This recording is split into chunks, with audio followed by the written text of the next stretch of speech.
mudanças que foram ocorrendo durante o tempo.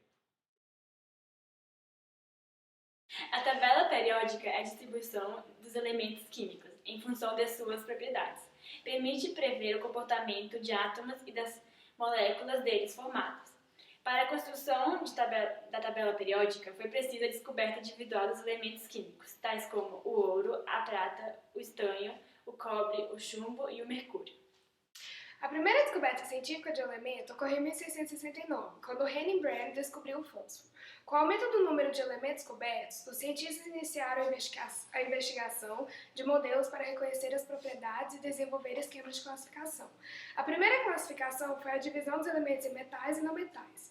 Isso possibilitou a antecipação das propriedades de outros elementos, determinando assim se seriam ou não metálicos.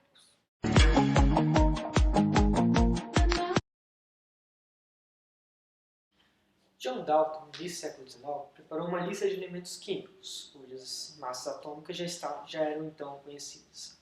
Muitos desses valores estavam longe dos atuais, devido à ocorrência de erros em sua determinação.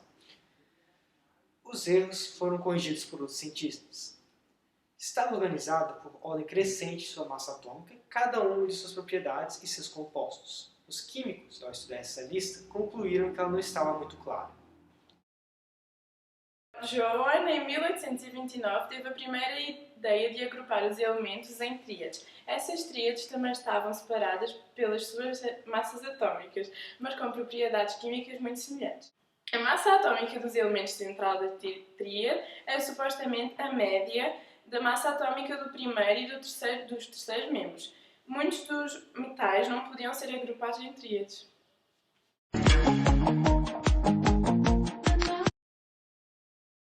John Newlands, em 1864, criou um modelo atômico onde os elementos poderiam ser arranjados no modelo periódico de oitavas, ou grupos de 8, ordenando de forma crescente as suas massas atômicas. A base teórica na qual os elementos químicos estão arranjados atualmente é desconhecida naquela época e permaneceu assim por várias décadas.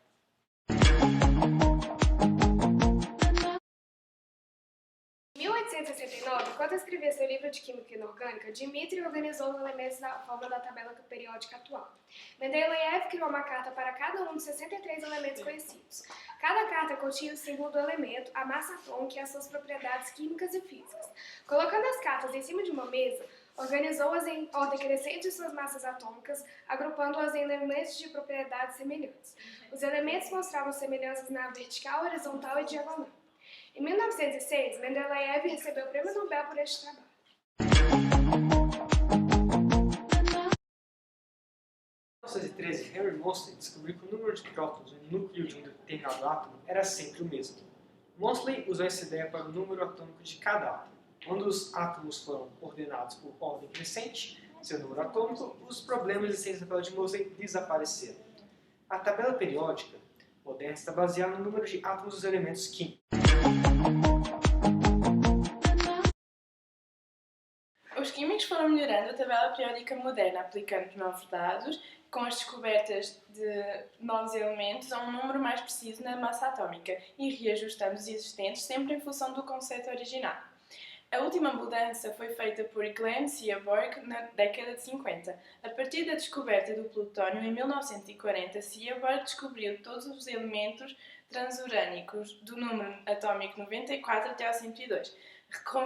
Reconfigurou a tabela periódica colocando a série dos actinídeos abaixo da série dos latinídeos. O elemento 106 da tabela periódica é chamado de Seaborgio em sua homenagem.